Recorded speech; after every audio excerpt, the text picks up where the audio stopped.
Welcome, everybody. This is Q&A with Sir Anthony. We are Restoration Fellowship. This is the website. If you're a newcomer, if you'd like to know more about us, just click up here on the beliefs. We are biblical Unitarians. That means that we believe only God, the only true God is the Father, as Jesus said in John 17:3. And if you'd like to know more about Anthony and his many books and articles, most of them are free here on this site if you want to do that. Also, check out afterwards, I'll be posting this on our YouTube, there you go, youtube.com Restoration Fellowship site. So we also have other sites going, like the humanjesus.org, and we try and update this every month, so you can check this site as well. So without further ado, Anthony, do you want to start us off? Right. Well, it's very good of you to take a few moments out of your busy schedules to do some Bible study. My theory is that if things are very complicated, they're wrong, with some few exceptions. There are some complicated issues in the Bible, but they're rare. Jesus was a teacher of fishermen and farmers. What you see by way of chaos, with thousands of different denominations, strongly yells at us that something has gone terribly wrong. And what went wrong was the infiltration of Greek philosophical thinking from the 2nd century onwards. People did not like the Semitic Hebrew teaching of Jesus, the gospel of the kingdom, the one God. And so they said, well, we'll adapt Jesus' teaching to a more palatable mode to the world, namely Greek philosophy. And that's the mess we're in. You don't want ever to do that. So in order to get back to the Bible, to avoid drinking the poison of Greek philosophy, which you may well have accepted without question in your church, then start with the gospel of the kingdom. Always start with the gospel of the kingdom, Mark 1:14-15. That's where Jesus started. And follow that with the fact that he's the Messiah, the human Messiah, the man Messiah, Jesus, the Messiah Lord, Luke 2:11, not the God Lord. You cannot have two who are God. Much less can you make two who are God into one. It doesn't work. Your child of two understands that. So return to the monotheism of Mark 12, which is the Shema of Israel. Get yourself rooted in that, firmly convinced. Then go to the gospel of the kingdom, which is your destiny to rule the world with Messiah. You're not doing it now, but when he comes back at his single, visible second coming. No pre-tribulation rapture. That's an invention. One catching up to meet the Lord at his single parousia. I'm using the Greek word there to save any confusion. Second coming, second arrival, if you like. So that's the substance of what we do. And we've got some interesting questions which came from listeners over the week. So, Carlos, what do you think we should start? All right. So anyone who's a newcomer, like I said, if you're on the Zoom, you can type your question in the chat box. That should be a little chat box. If you don't see it, just click on it. Or if you want to interact with Sir Anthony or myself, just raise the hand. There's a little hand button. Also, before I forget, our other website is christenemylove.com. If you're hopefully interested in the history behind the New Testament teaching on nonviolence and holy war, lethal self-defense, please give this a look. Recommend it to your friends or family. There's a good history section there. We built up the first 5 centuries at least, telling us the view of many of the so-called church fathers and early Christian groups and councils. Okay, let's go to the first question, Sir Anthony. We are here. Let's see. 2 Samuel 24 and 1 Chronicles 21. Yahweh incites David to number Israel in the account, but the accounts vary because in the Chronicles it says Satan incited David to take a census of Israel. So let's look at those passages quickly. Right. Yeah, that's an We'll interesting look. question. So Yeah. that's 2 Samuel 24. Yeah. The Lord's anger against Israel flared again, Mhm. and he, that is God, incited David Yep. against them. And then in the Chronicles, a Satan, I don't know if it's the Satan or a Satan, rose up No, against no, Israel. not a. Yeah, Not not a a. Satan. Okay, The Satan. Yeah, go ahead. the Satan, not a Satan. You can have lots of human Satans with a little s, but that's not what we're talking about here. We're talking about the Satan, or Satan as a proper noun in this case. The one Satan. Is that a contradiction? No, unless you have not moved beyond your Western English, American English. The problem is the Bible is not a Western book. It doesn't function language wise as your American does. It functions according to different principles. One of them is the principle of agency. That's to say, an agent is said by the rabbis to be exactly like his sponsor. If Carlos sends me out on a job, I am Carlos. Now, I'm not Carlos, and yet I am Carlos. Do you understand that? It's the principle of shaliach, or agency. So whether you say that Satan did the inciting, it's a proper noun there in Chronicles, Satan, actually without the article, I think, if I remember, but it's not a Satan, it's the Satan as a proper noun. And the other parallel passage, God did it. That is not in any way a problem. God allows evil angels to operate, demons to operate, evil human beings to operate within his permission only. What God allows may be said to have been caused by him in that very Hebrew way of thinking. So don't lose any sleep over that at all. It's not a problem. The best commentators would understand it. The problem is the public doesn't have easy access to commentary. I don't blame them for that. But believe me, that's not a problem at all. Otherwise, you've got a flat contradiction. And we know then that the Bible is useless if it contradicts itself. It does not. So Satan is the agent of the one God. And whether you say God did it, Satan did it, you cannot blame Satan for your mistakes. You are guilty of your mistakes when you yield to Satan. And Jesus said, resist the devil. He's like a roaring lion going about. Resist him. And you cannot blame God for what Satan does. God permits Satan to act as a free agent within certain carefully prescribed limits. He allows us to operate as free agents within carefully prescribed limits. That's all I can say about that. It's not difficult. Please don't lose any sleep over that. It's an easy question. Right, and there's actually a good article on Wikipedia on Shaliach.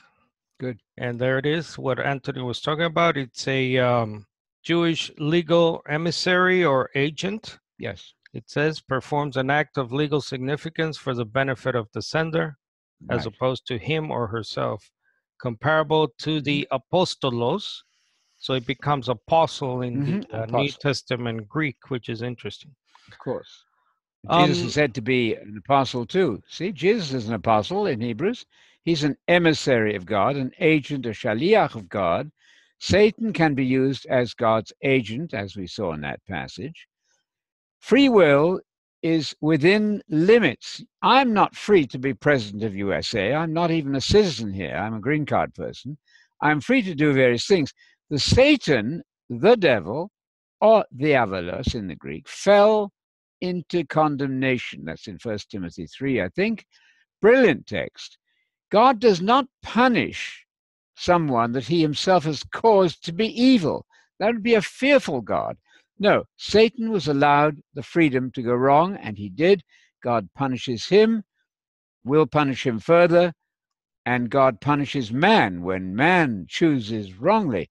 This isn't very difficult. So you have holy angels in the Bible, nothing in the Bible suggesting that they're going to go wrong.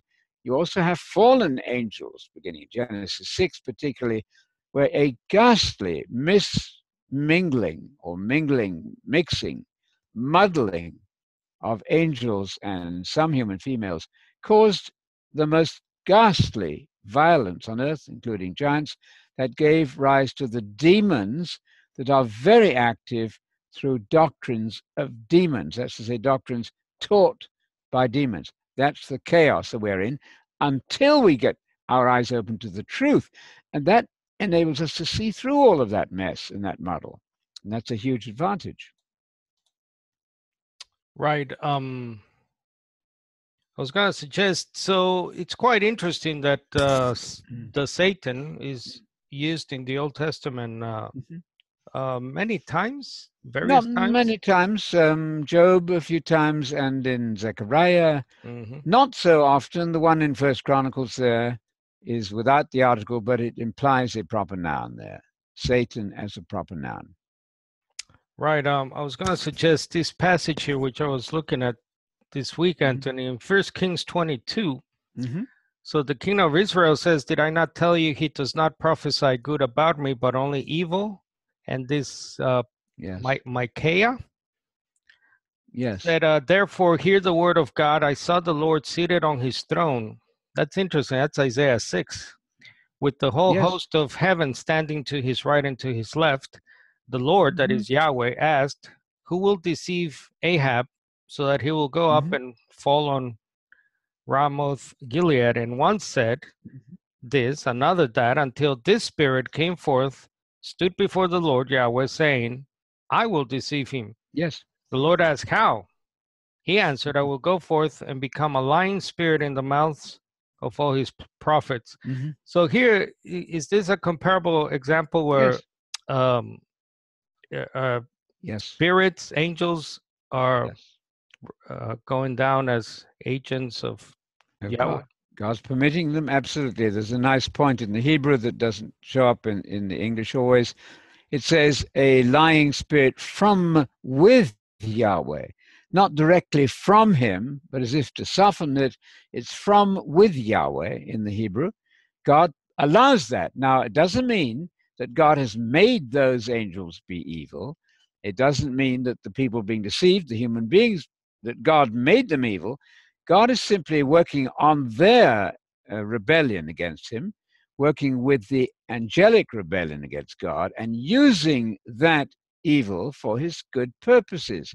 So we better be careful to be in good line with God, obeying Jesus, because salvation is given to those who obey Jesus, a much underused text in Hebrews 5:9. Salvation is given only to those who obey Jesus.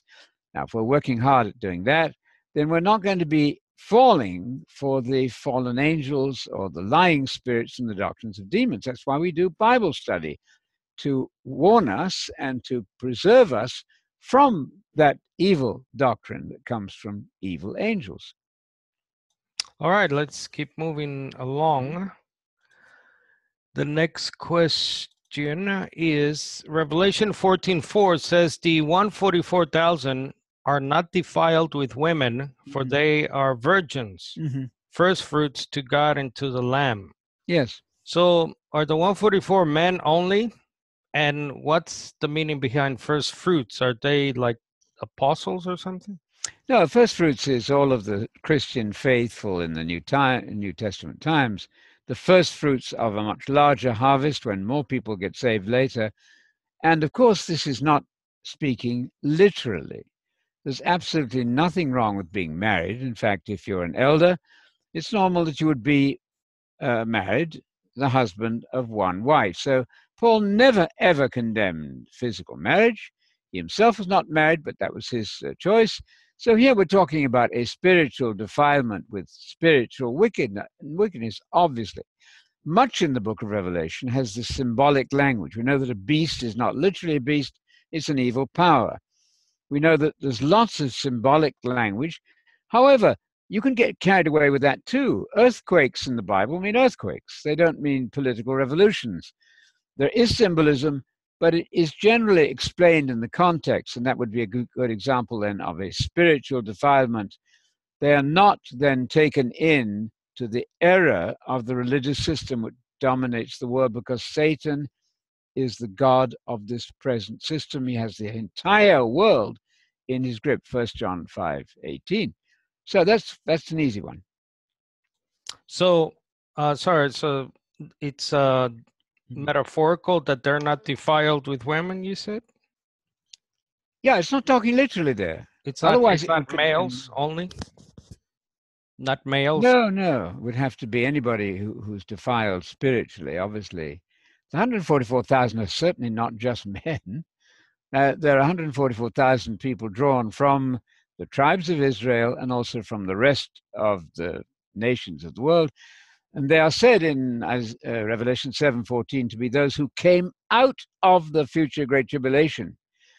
The one thing you cannot have now, tell your friends at the door, your Jehovah's Witness friends, it's impossible for anybody to be a member of the 144,000 now, because they are defined as those who will come out of the great tribulation that hasn't happened yet. So it's a picture of the future. These people are being refined for God. That's what tribulation does. It refines the character. It tests us further to see if we're worthy of the kingdom of God to which we're invited. And that's going to happen then in the great tribulation, as Revelation 7:14. And they're not just men, of course not. No. So the whole thing is spiritual language, non-literal, figurative language, perfectly appropriate in the book of Revelation, although not everything is a figure, because you can go wild on figures of speech and nothing means anything anymore. So you have to choose carefully. What about the number 144? Is that exactly 144,000? Well, probably. There's no reason why it shouldn't be. 12 times 12 is a perfect number of foundation. 12 is the number of foundation, 12 apostles, and you know that. 12 times 12 is a super number. Literally, I would think so. I don't know how you possibly know if it isn't. But these are drawn from the tribes of what I would now call literal Israel, Jewish people, we call them. Where they are exactly is unknown to me. Obviously, some of them in the Middle East, I don't know. I don't get into that.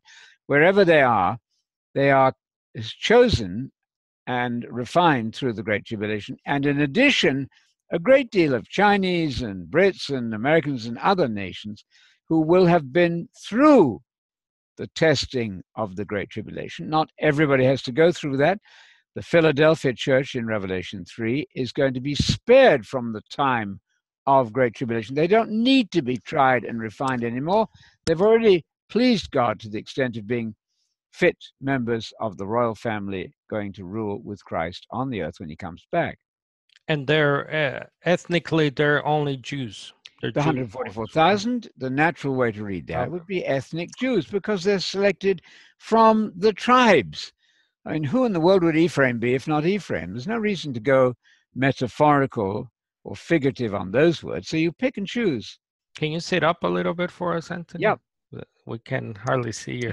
I'm disappearing under the... Yeah, if you can lift the chair up maybe. So, the reason I think the ethnic question is asked is because you belong to a particular group called Armstrong that believe in a... You used to be in the Armstrong movement, and they taught a thing called British Israel. Yes. So that sort of twisted the understanding that the 144 are... Well, they're from the tribes, wherever the tribes are, and I don't get into it. I don't know. That's an ethnic question. We'll leave the ethnologists to decide. I don't think particularly the 10 tribes in the West. They could be. It doesn't matter. What matters is that we understand that there is a future great tribulation, and if you need to be tried and tested, you will be put through it. Others who do not need to be so tested and tried can escape in their own countries. If you're in Israel, you're to flee to the mountains. And you pray it's not on a Sabbath, not because you're keeping the Sabbath, but because in Israel, the Sabbath day is an external impediment to fleeing. Or in the winter, it's more difficult. So you pray that your flight would not be on Saturday, not because you're keeping the Sabbath, because if you were, you'd be going back under the law of Moses, and that is strictly forbidden in Colossians 2. All right. And other places. So that's a good segue into the next topic here. Yep. Let's see. By the way, apologies. Now we're streaming on Anthony's Facebook. I wasn't before, so you just missed one question. Not too many. We're just getting started here. All right. In your book, you have a little booklet. Mm-hmm. Actually, first I'll show where people can obtain this. So if you go to focusonthekingdom.org, our Restoration Fellowship website ministry, click on books and then scroll down and you'll get to the cover of the Law, the Sabbath, New Covenant Christianity. Mm-hmm. And there's a free PDF. You click on this and you should get the PDF right there. So a question relating to this booklet. On page 88, you say that the apostles had very clearly waived the temporary restrictions given to Israel under the law. Yes. In reference to this, can you explain this in light of the Torah observance by the apostles and Paul in Acts? So in Acts 21:24, Paul observes Jewish oath vows. Yep. In Acts 18:18, and then Paul repeatedly says things like, "I have done nothing wrong against our people, the law, or the temple." Right. And there are the verses. Also, Jesus, before then in Matthew 23, said, "Do everything the scribes and Pharisees who sit on the seat of Moses say." Yep. Well, okay, that's those are interesting points. But see, what has been left out in that citation of verses are the blatantly clear ones in Galatians. So let's start there. In Galatians chapter 5 and verse 3 and verse 21, Paul says, if I were still preaching circumcision in the flesh, that is, why am I being persecuted? That proves that Paul is not preaching circumcision in the flesh. He couldn't have said that otherwise. And what is it in Galatians 5:3? I declare to every man who gets himself physically circumcised that he's bound to observe the entire law. Don't do it, Paul says. Do not get physically circumcised. If you do, there's a whole set of laws that go with it. Don't go there. And he's impassioned against the threat of the Jewish unbelievers there who are trying to get Paul on board with physical circumcision. All right, here's how you think about Paul. Paul has two positions, very smartly. If he's trying to win people for the faith, he will say one thing, to bring them along, to accommodate, to please them, if you like. If, however, he's talking to converted, baptized Christian people in the church, he will fight to the death, not to allow anybody to force the law upon them. That's to say, the law of circumcision. So what that list of verses did not tell us was the verses which make it absolutely clear what they mean. So Paul then circumcised Timothy, you remember the text, because of the Jews. That's clear. He did it as a concession to the Jews. Circumcision, Paul also said, is nothing, and uncircumcision is also nothing. It makes not a whit of difference to anybody now, whether you are physically circumcised or not. Here's another thing. In the law of Moses, when circumcision is first declared, in the time of Abraham actually, Jews and Gentiles all had to be physically circumcised to be part of the covenant. And Paul says the precise opposite. He says in Galatians 5:3 that he's not preaching physical circumcision. Don't do it. If you do it, and the whole law that goes with it. So I want our questioner, if he would kindly think out this point. What is this whole law which Paul says you must not keep? Because if you do, you're doing away with the cross and you've become unchristian. You've lost the faith. So there's a stark contrast between the law of Moses in the flesh, in the letter, and the spiritual law of Christ, which is a fulfillment. Now, Jesus himself said that all foods were clean there in Mark 7:19. It was a comment written by Mark, as I think they later understood. I'm not sure if they even understood it when he said it. But as they looked back, they saw that Jesus was making all foods clean. That's in Mark 7:19, I think. That is not, absolutely not, affirming the food laws. In Romans 14, verses 14 and 20, Paul said, I'm convinced, and he's a Jew and a Christian. I, Paul, am convinced, and I'm with Paul on this, that nothing is unclean of itself. He's talking about foods. Unless you think it is, then your conscience is weak. Get over it. But nothing is unclean in itself. And then in verse 20, all things, talking about foods, are clean. He is not enforcing the food laws. He never enforced the Sabbath. He does sometimes, in order to win Jews, accommodate to them to bring them along.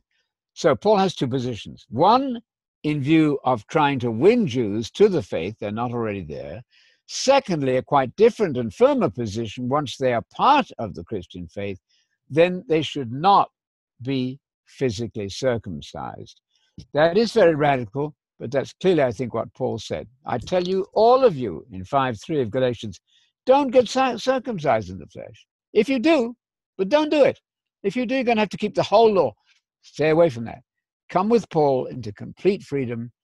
Colossians 2, the whole of the calendar there. The Sabbath, that's the weekly Sabbath, the annual holy days, and the new moons monthly.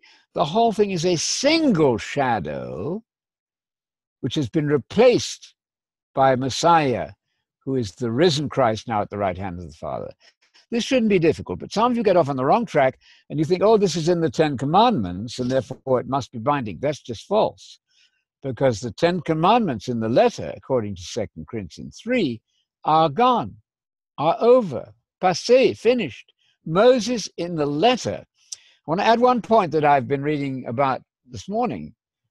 Strack Billebeck, the famous 5-volume thing, all in German, not in English, but a very interesting commentary from the Jewish writings on the New Testament. One of the rabbis said, if you keep the Torah perfectly well now, this is not anything like the Torah of Messiah, which will be binding in the Christian era. They recognize that the Torah of Messiah, as opposed to the Torah of Moses, was vastly superior and a new interpretation. So all that was foreseen. Jesus, said, I can't tell you all of this right now. He might, indeed, he said, tithe your vegetables. He's not talking to us as Christians in that verse. He's talking to Jews under the law in that particular verse. And the rabbis recognized that the Messiah would make the Torah honorable.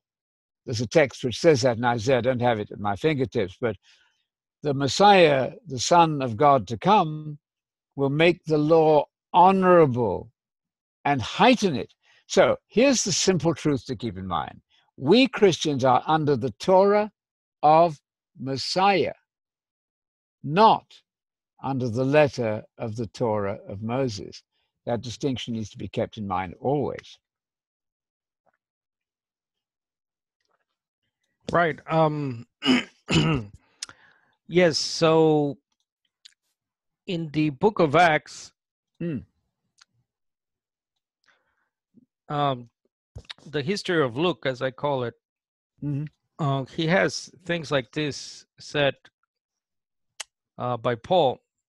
But this I do admit to you, that according to the way, which they call a sect, I, Paul, speaking here, worship the God of our ancestors, and I believe everything that is in accordance with the law and written in the prophets.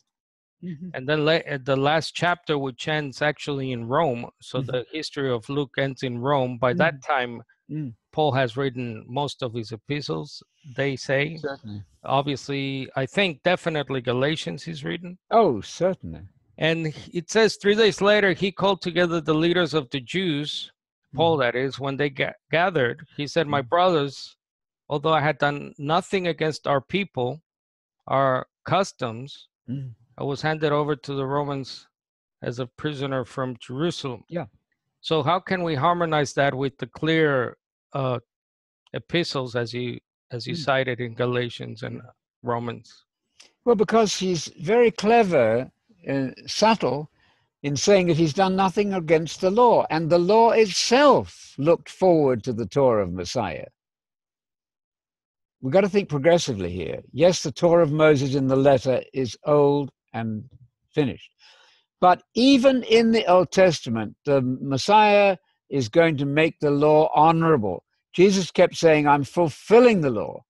Paul was entirely in agreement with Jesus's progressive view of the Torah.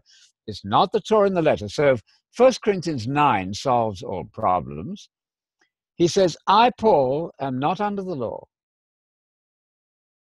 but I am under the law of God by being under the Torah of Messiah.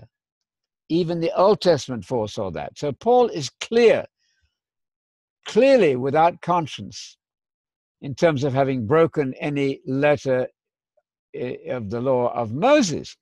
You just have to think in terms of the higher law, which from the beginning, as the rabbis even recognized, the Torah of Messiah is way ahead of the Torah of Moses. He can say that. If it keeps people happy, he'll say it. He actually circumcises Timothy to keep the Jews at bay. But I think 1 Corinthians 9 is perfectly clear. I'm all things to all men. I, Paul, am not under the law, and yet I am under the law of God by being in the Torah of Messiah. And in Galatians, he says, if you love your neighbor as yourself, you've fulfilled the Torah of Messiah. So you keep that distinction between the Torah of God under Moses in the letter and the very different thing, which is the Torah of Messiah in the Spirit, which Paul is very keen to keep. They're not the same law.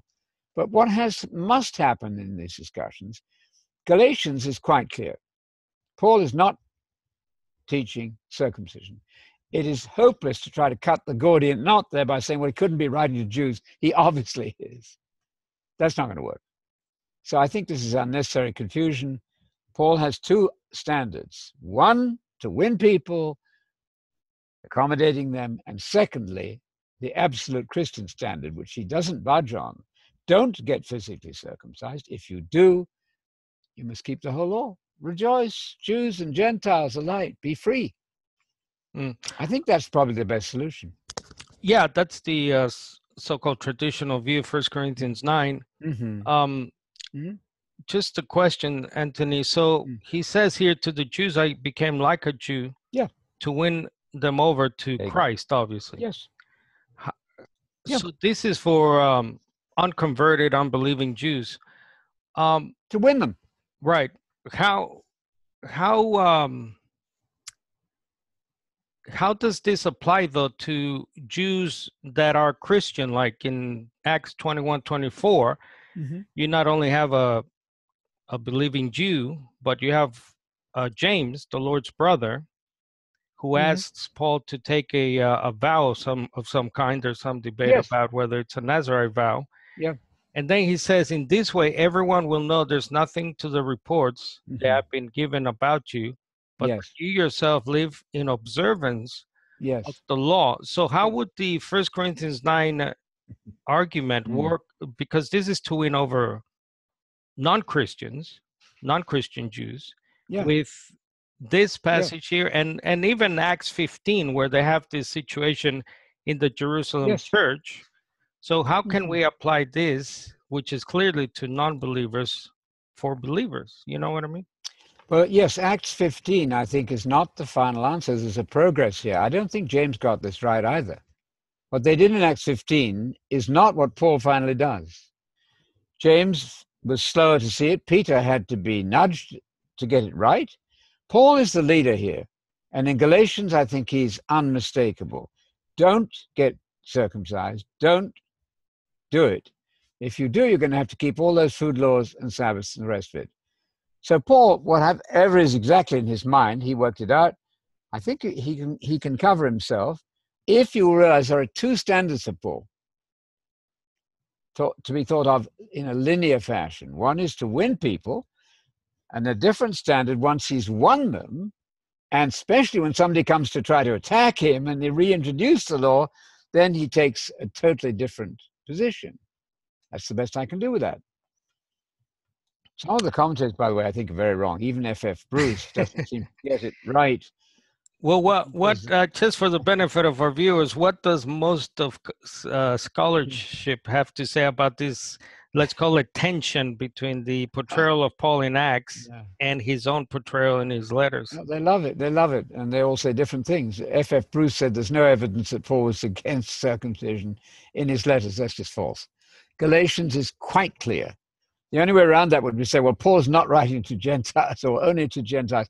That's not going to work either. So the model actually is extreme, but I'm not surprised at that. There's mass confusion in practically every doctrine. Don't need that. Try something simple. Paul has two standards, two different occasions, I think. All right, let's go to a related topic. I guess this Torah is. Let's see. Can you explain what the Bible means by the law of Christ? Yes. And how it differs from the law of Moses.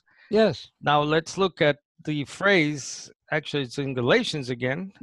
Galatians 6, for example. Brothers, if a person is caught in some transgression, you who are spiritual should correct that one in a gentle spirit.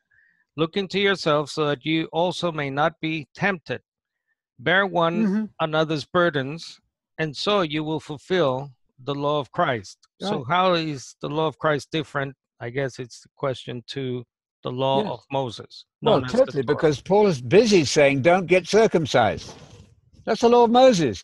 He's busy saying, don't keep the food laws. That's the law of Moses in the letter. Now, all of that can be spiritualized. There are spiritual meanings for all of that. But Paul says that he's within the law of Messiah. I've already mentioned that even the rabbis said that when the Torah of Messiah comes, they use that very phrase in the commentary on Ecclesiastes, I think it is. When the Torah of Messiah comes, all of the Torah keeping of Moses you do now will be nothing. Huge difference. Jesus has got a new era going. He's the risen Messiah. Moses is dead. We have to get over this failure to see the vast gaping gap between the two forms. One in the letter, Moses, that's finished, 2 Corinthians 3. The law of Messiah is the risen Messiah working through his spirit in us now. And woe betide anybody who tries to mix them. If you meet people who say, well, they're keeping the weekly Sabbath, they're going to circumcise their children, it means they've not understood the Christian faith. We need to help them. Just to go back quickly, you said something in along the lines of James didn't get this right either. Yeah. At that stage. Would that be true for the rest of the apostles in the Jerusalem church? I don't know. Peter, we know, was slow. James, I think, is progressing. Paul is the leader. Paul has to bring them all into line eventually. I'm working with Paul. Paul has given us most of the New Testament. So it's hard to judge exactly where Peter and James would have been. But certainly in Acts 15 is not the end. Right. I've worked at that point, but it's not the end product, I think. Do you agree that the verdict of the council divided the church at that time? No, I don't think it divided the church. I don't know exactly who was progressing at what speed, but Paul has sorts it all out. Because if we take people like apostles like James and Peter as representative of not just the rest of the apostles, but the Jerusalem church as a group there, in that area, if they're representative of that, and as you read the council's verdict and the story there in Acts 15, it implies that they, the Jewish Christians, kept Torah in opposition to what they mandate for us Gentiles. Yeah. Would you agree with that? Yeah, no, I think that's probably right, but we aren't at the end of the story yet. So what? That's a historical thing of great interest, but I don't care. It makes no reference to us today. We've got Paul's final word on this, so they aren't there yet. I think that's quite right. But that's not the final word. I'm taking the latest, and that is Galatians. And what people tend not to do is to not read the texts in Galatians, which are so clear and decisive. James perhaps got there later. Reading the book of James, you have a little bit more of Jewish flavor sometimes, but I don't think he's in disagreement with where Paul finally got to. Yeah, the chronology is important, of course. Yes. But by all scholarship and all history, the events of Acts 21, which are called the last trip or the fourth trip of Paul to Jerusalem, that's dated to the late 50s. Yeah. So 57, 58 maybe. Yeah. So that's pretty late in the game. So when you Yes. say, well, they didn't get it at that time, No, I didn't the say that time. I the said they didn't get it in Acts 15. right, but in Acts 21, which Yeah. is almost 30 years, Mhm, maybe 20 years later mhm, after the mhm, council, mhm. James still doesn't sound like he's progressed, Maybe. because he says, "Look, just Yep. do this." So Mhm. everyone, we all know you're Torah observant. So just do this, and that's late 50s. Would you Yeah. agree? Yes. But it doesn't matter to me in the slightest. It's an academic argument about history. It has no reference to me today. And there's so much practical stuff that's the way I'm looking at it. I don't know that James was straight even then. I don't think he contradicts Paul. He doesn't say that salvation is by works. No. But he does have to modify a misunderstanding of Paul when he says, you see that salvation is by works and not by faith alone. There he's coming against a false understanding of Paul. Paul would have agreed with that. I see no discrepancy. Exactly what was in James's mind in that later thing, you're right. I'm not sure. But it doesn't alter anything I do today, as far as I know. Yeah. No, they're definitely in fellowship. It actually says Yes. time and again they Right. in both trips, Acts 15 and Acts Mm. 21. It Mm. obviously says they Yep. were Yep. they took the hand of fellowship and Yep. so on. All right, Yep. let's Okay. move That's a on. good question. Mm-hmm. Let's see. I got a interesting question here about abortion. Oh. Um, Mm. God approved abortion if an unfaithful wife was pregnant. Mm-hmm. Numbers 5. Mm-hmm. So this is more of a statement. So let's look at that passage in Numbers 5 and see if there's abortion. So this is an Mm. interesting story, Anthony. It's actually it's a verdict under Yeah. the Torah. The priest shall Mm-hmm. adjure the woman who's been unfaithful. So this is about the punishment that comes to an unfaithful woman. Yep. If no other man has had intercourse with you, and you have not gone astray by defiling yourself while under the authority of your husband, Mm. be immune to this water of bitterness that Mm-hmm. brings a curse. Mm-hmm. So the priest had this water Mm-hmm. that was like a tonic, Mm-hmm. and it was to be given to the woman who the husband was suspicious of. Yes. And then it says, if you have been unfaithful while under the authority of your husband, if you have defiled yourself, and a man other than your husband has had intercourse with you, Mm. so shall the priest adjure the woman with this imprecation. May the Lord make Mm. you a curse and malediction among your people by causing your uterus Mm-hmm. to fall, Yes. your belly to swell. What Yes. do you make of this? Well, it's very clear, but it's absolutely irrelevant to what I do today. Nothing whatsoever. It's an interesting historical question that God had a way then of finding out whether the woman was guilty, but we can't possibly do that today. If God wants to cause a baby to die in the womb, that's God's business. This is absolutely remote from abortion, which is not remotely to do with what God did there. We have absolutely no right to kill a baby in the womb, nor have we any right to go back under the law of Moses and do that today. So it's of historical interest only, absolutely irrelevant to the discussion about abortion, I would say. Yeah, because I think the translations vary on the one verse about Mm-hmm. the belly swelling. Mm-hmm. Some commentators I was looking at, Anthony, Mm-hmm. say that it doesn't necessarily mean the woman was pregnant, Oh, because it's the husband was suspicious. After all, if okay. the woman's pregnant, it's not suspicion. Yes. So, but I you're don't know. saying, but you're I don't. saying even if God Mm, even if God's curse was that mm, to kill the baby in the womb, yes, it that was. has nothing to do with abortion. No, nothing remotely, nor is the law of Moses remotely to do with that. So forget it. It's an interesting historical thing to discuss. But you see, the danger with so much Christianity is it gets down into the weeds and argues points that are really, they are interesting. I grant that every question is interesting. But more important is how much are these people doing the Great Commission today, rather than worrying about exactly what that meant. That's the great issue, to go into the world and preach the gospel of the kingdom, work at that very hard. Not that these other questions are wrong. They're not, they're interesting, but minimal interest, perhaps. All right, let's move on. Mm. Again, if anyone has any questions, we got a few minutes left. Mm-hmm. We're finally streaming on Facebook, I think. So let us know. Let's see. Here's an easy one for you. Did Jesus speak in tongues? Did Jesus speak in tongues? No. No evidence of that at all. Those were miraculous gifts given to the apostles. Tongues are a sign, that's a miraculous thing, complete miracle for unbelievers. That's what it says in 1 Corinthians 14. Tongues are not given to everybody. Do all speak in tongues? Absolutely not. So the notion of all 9 all the time is fundamentally false and needs to be corrected. Some people had that gift of language. It should always be called the gift of languages. It was an absolute miracle in Acts 2, where God is saying, here's where my activity is. Guess what? In the audience? No. In the apostles, 12 or 120, doesn't matter which, who were supernaturally speaking up to 18 different forms of language, unlearned.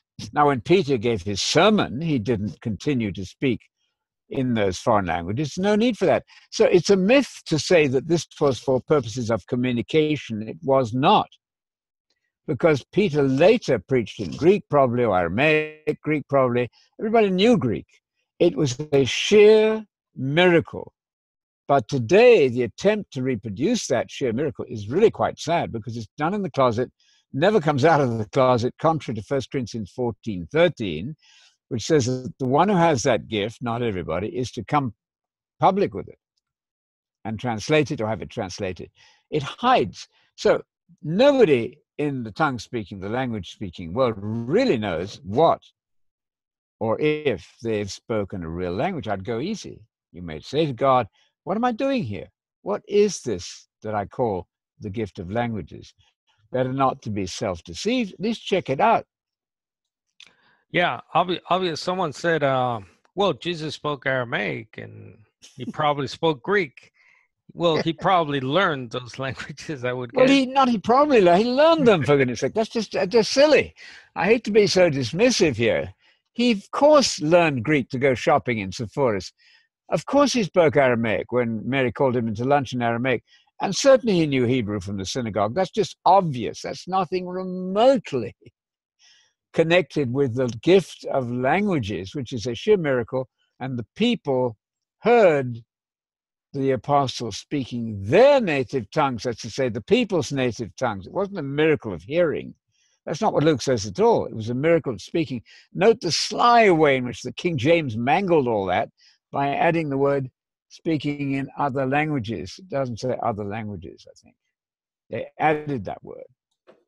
Right. Tracy on the Zoom chat is just noting that, let's go to the passage, 1 Corinthians 14. Yes. She said it's also for the building up of the church in verse 3 there. Yes. Whoever speaks in a tongue builds himself up, but whoever prophesies builds up the church. Yes. Now I should like all of you to speak in tongues, mm-hmm. but even more to prophesy. Yes. One who prophesies is greater than one who speaks in tongues. Yes. Unless he interprets, mm-hmm. so that the church may be built up. So So then that's part of the story. Now go down to verse 13. What does that say? Therefore, one who speaks in a tongue should pray to be able to interpret. Mm-hmm. Mm-hmm. For if I pray in a tongue... People read the first part of that chapter. Yep, sorry. They read the first part of that chapter. They don't go on with the story. The tongue speaker is commanded here not to remain forever silent in the closet. It might do him some good, but it's not the ultimate aim of the tongue speaking. So in the 13th verse, the tongue speaker, and it's not everyone, when he says, I want you all to speak in tongues, he means, of course, those who have that gift.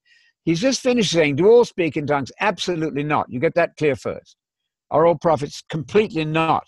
Do all speak in tongues? Absolutely not. I should say speak in languages. No, they don't. But he wants all that have that gift to be able to do it, provided that it is inspectable by being translated. Otherwise, you don't know, and people don't know to this day if they've ever spoken a foreign language. And then people say, well, I heard of one example in India where apparently somebody was understood as a language. So what? Makes not the slightest difference to anybody. Just in So, connection to this, mm-hmm. sorry, you were going to say? Yeah, no, go ahead. Go ahead. It's fine. I was going to add, in this conversation of Pentecostalism that has seeped into all systems of Christendom, it seems, since it began, actually the anniversary of Azusa, the Azusa thing was I think a couple of weeks ago, maybe a month ago. Anyway, in this conversation of the charismatic gifts, Anthony, what's your take on previous to that chapter 14? In 13, it's the famous love chapter. And Paul makes it clear in this chapter that it doesn't matter if I have all the gifts, right, all the knowledge, etc. But if I have love, I have nothing. What can you define what Paul means by love here? So it doesn't matter if I have everything else. What's it's he not like saying? the demons tremble. They believe in one God, but that's not doing them any good. So it's the same sort of comparison. Love is love towards God and love towards the neighbor. It's a spiritual thing. It's through the gift of the Spirit that we have that love possible. That's quite clear. And the love also is said to be loving of the truth. And we find that in the very same chapter you're quoting there. Love of the truth is what is meant. So the issue is it true that you're speaking in real languages? If it's not true, then you should check very carefully. Otherwise, one might be indulging in a form of self-deception. We don't want to do that. So the great key is that what is tongues about? In that same chapter we were just looking at, it's a sign. That's an unmistakable miracle. So you say to yourself, is my tongue speaking, my language speaking in the closet a sign to unbelievers? How is it? It apparently is not. So the whole chapter must be taken into account. I would say this then, there's no such thing as a permanently untranslated language gift. It's supposed to come out and be translated so that we can hear what you're saying. And if you're doing it that way, then you're on a level with prophecy. Now, the wider question is, did those gifts really continue? Hebrews 2 says that God confirmed the preaching of Jesus about the kingdom. God confirmed it to us, the readers of Hebrews, with signs and wonders and various distributions and gifts. And the writer of Hebrews doesn't seem to imply that they themselves are still confirming it. So what if God wants to confirm the initial thing? Does the house shake when you pray? Probably not. When's the last time you saw tongues of fire coming out of people's heads? You probably haven't seen that. That's all right. What about the fact that apostles alone, at the level of the 12 that is, only those apostles have signs and wonders? Under the auspices of those apostles, you might have an occasional Philip, an evangelist who does miracles. But I don't think it's realistic to expect that degree of the supernatural to go on now when you don't have apostles at the level of 12. So think at the level of 12. Think hard about that passage in Hebrews 2, verses 3 and 4, because it seems to imply a modification, if not a complete cessation. Paul, in fact, doesn't say when those gifts are going to end, except to say that will be when we see Christ face to face. He expected that very soon. He doesn't discuss the issue as to whether they have to go on being exactly alike until Christ comes. All he knows is that when Christ does come, there'll be no need for any of those gifts anymore. Right. Okay, so the answer in short, Jesus did not speak in tongues. No, obviously not. Let's go to one of the final questions. So we're going through questions we got during the week. Anyone else? We'll have some time here if you want to throw in a question for Sir Anthony. And the last correspondence, is Jesus omnipresent, omniscient, and omnipotent? I don't have to ask him. I think through his angels and so on, he can certainly search the hearts and minds. That's what God does too. So God is allowing Jesus to do Yahweh stuff. Is he now aware of the date of the second coming when he wasn't before? I don't know. It doesn't really matter. All I know is that Jesus can operate in any part of the universe he chooses to, because he searches the hearts and the minds, it says in Revelation. And that's something that Yahweh does. I mean, he is Yahweh. Of course not. You cannot have two Yahwehs. That breaks the first commandment. Is he omnipresent through his angels? I'm sure he has a vast amount of knowledge and can look into anything he wants to.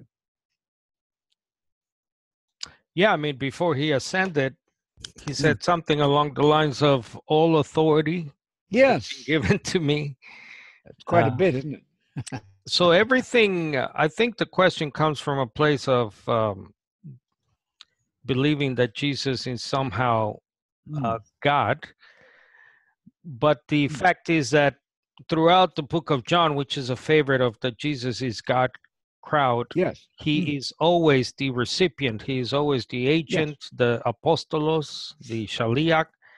Right. And nothing is ever inherently his. He's not naturally all-knowing. He's not naturally immortal. He says things like, just as the Father has life, so he has granted the Son to have life of his own. And furthermore, I'm able to give you immortality or eternal life. If you That's right. Only God, the Father, has immortality inherently. 1 Timothy 6:16. That should be clear and put an end to all arguments. You cannot have two who are God. God cannot die. God cannot be born. God only has innate immortality. He can give it to us, give it to Jesus. None of this is difficult until you fail to recognize the difference between the Bible and what you've probably learned in church. Right. Okay. So that's about it. Actually, let me just, there's a fellow here on your Facebook timeline. I'll just ask the one question. Okay. He wants to know if you're basically, are you a young Earth or old Earth person? So is the Earth 6,000 years or whatever the young Earth is? My view is, for what it's worth, that in Genesis 1, you're talking about the 6 days of creation. What happened before that doesn't matter. Probably it goes like this. At the beginning, in the beginning, God created sky and earth. And he gives you then the description of the world as we know it now. It doesn't matter how many billions, trillions of years before what happened. It doesn't matter to me. I know that the Genesis account says that the birds are flying on the dome. Well, they're not. Don't force the Bible to give you scientific knowledge which it doesn't offer you. Don't force it to answer questions which it doesn't have ready for you. So I'd go with that. Moses looked up and said, I see the birds. God inspired them. I see the birds flying in the dome. They're not. They're not on the face of the dome. But that's a man's view of the universe. So I wouldn't have a gap there either. I would just say that it starts by talking of the creation that happened in 7 days. Beyond that, I don't know at all. Right. And I think science is catching up to this. A couple of months ago, I saw an interesting study where the life on Earth basically is not billions and billions of years as it has been erroneously thought. All right. I think we got Bob on the chat, Anthony. He says he's recuperating. So that's wonderful, Bob. Good luck to you, Bob. Yes, prayers are being offered for you, Bob, and we want to see you very soon if we can. That's great. We'll do the question. Someone had a question about replacement or not replacement and Zionism. Let's do that next week, Carlos, if you could remember that one. Well, if that was a good question. Do you want to do it now? Well, we can do it very quickly. Sure. Replacement theology is right and wrong. Jesus said, I will take the kingdom of God away from you. This is in Matthew 21:43. I will take the kingdom of God away from you, Israelites. That's the worst thing you can say to anybody. And it will be given to another people who will bear fruit. That's the international Christian church bearing fruit on the basis of the parable of the sower. So that is replacement. I'm replacing you, Jesus said. You've done so badly that I, as the Messiah, am going to have to reject you. That's replacement. That's not the whole story. In Romans 9-11, It shows that God has not forgotten his ethnic people ultimately. So both things are true. Replacement temporarily, ultimately a remnant of now blinded, unconverted, what we call Jews, wherever they are. They're going to come to their senses under the pressure of the Great Tribulation. That's all in Romans 9 to 11. So when Paul speaks about Israelites, his brothers who are blinded, he's very sad about that. He means the Israel of the flesh. He doesn't mean the Israel of the spirit. When he talks about the international church of all nations, now those are the Israel of the spirit, as distinct from his other phrase, the Israel of the flesh, otherwise known as Israelites. Once you get the vocabulary clear, as for Zionism, the other part of his question, Zionism is impossible. You cannot have the kingdom of God in Israel with no Messiah there. You can go to Jerusalem, you won't find the Messiah sitting on the throne of David, so you haven't got the kingdom. So Zionism is simply wishful thinking. Right. Okay, so thanks everyone. Thanks, Tracy. Thank Tracy's you. on line 2. Thanks to you, Carlos, for good supervising. Yep, and we'll end with this little quote from our friend Ignatius, since we did a lot of Torah today, Law of Christ. He said in 105 AD, if we still live according to the Jewish law, we acknowledge that we have not received grace. Wonderful. So exactly Paul's think point. about that. Dangerous to go into Sabbath keeping, food laws, moons, new moons, and so on. Dangerous because you're denying the Christian faith. Fair warning. And it shows there he's being ravaged by beasts because he was Yes. fed to the lions, as they say in the Yes. Colosseum. That's We how. have it good now Yeah. because the law will defend us against that sort of brutality. Praise God for that. All right, Anthony. Thanks. Great. Thanks, everyone. See you next time.